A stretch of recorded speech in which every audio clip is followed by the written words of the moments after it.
As you might know, the New York City Marathon is this weekend. If you're not familiar with the race, it's where people travel from around the world to Staten Island. And that's not even the worst part. From the starting line in Staten Island, they then run the marathon, which is 26.2 miles. I couldn't run 2.6 miles. Even if someone was trying to kill me, I probably would just give up around mile 1.5 and switch to a strategy of pretending I was into it. I'd be like, you picked me to kill when you could have picked any girl you wanted? I mean, you can't suffocate me if I'm making you feel suffocated. Anyway, I just have no idea why people run the marathon. I'm about as athletic as this guy. Mr. Biden, how was your anniversary?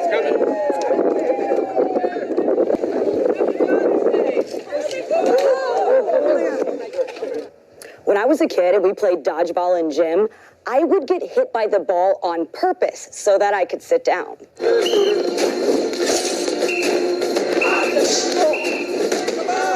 I know it's wrong to hate someone just because of their hobby, but marathon runners close down the roads, which makes traffic insane. So it's not a victimless hobby. At least the crackheads on the streets generally have the decency to stick to the sidewalks. Plus, the crackheads only talk about crack with people they're at least pretty sure do crack too. But marathon runners? I'm convinced the only reason that they do it is so they can tell people about it.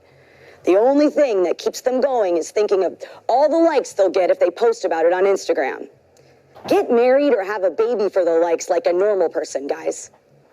It's crazy, but so are a lot of things these days.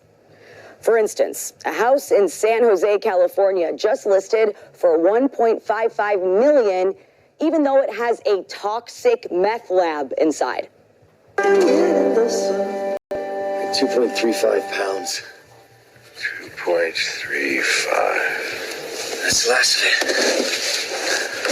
A real estate consultant said that meth residue could still be in the house's heater, AC, and walls, and cleaning it could cost hundreds of thousands of dollars. But I'm not so sure about that. I'm sure that there are people who would do it for, I don't know, the meth in the heater, AC, and walls. Speaking of expensive, public records show New Jersey Governor Phil Murphy's office spent taxpayer money at a Taylor Swift concert.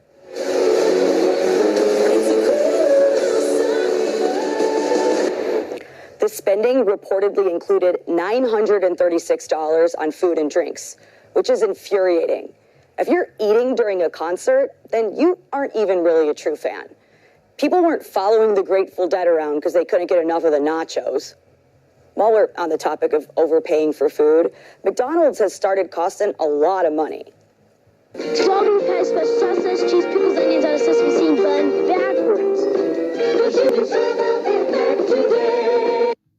One Mickey D's in Darien, Connecticut has reportedly started charging as much as $18 for a Big Mac combo meal. Okay, I'm confused by what they mean by as much as $18. Like, can you barter at McDonald's in Connecticut? Or maybe they give you a discount if you're hot. Speaking of hot, Elon Musk says X will be a fully fledged dating site within the year. X, FK, Twitter, should represent the sort of collective consciousness of humanity. To which all the old men in my mentions said, it already is. Just look at what we write on here. Please don't tell my wife. Plus, anything is a dating site if you try hard enough. Just check the DMs I sent to the service team at littlecaesars.com a few years ago. Yeah, that pepperoni pizza wasn't the only thing that was hot and ready.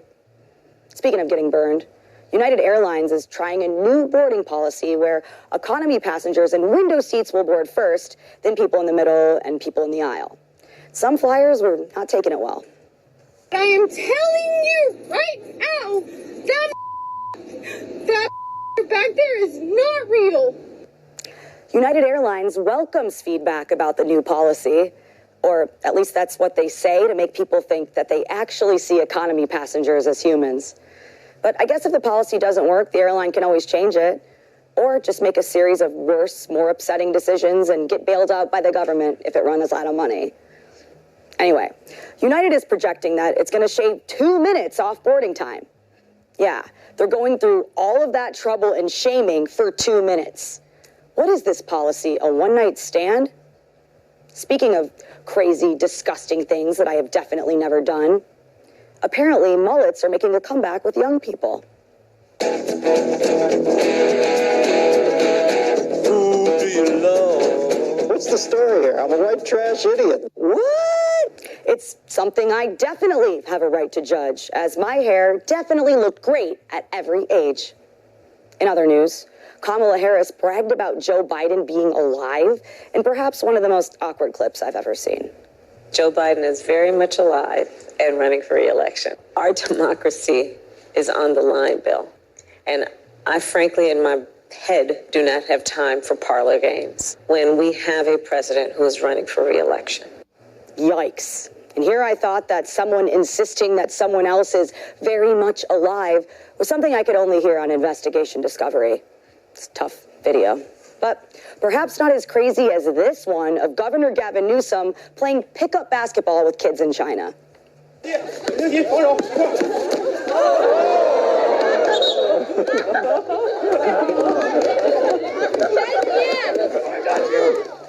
The child later died of embarrassment, which is perhaps not as crazy as this one.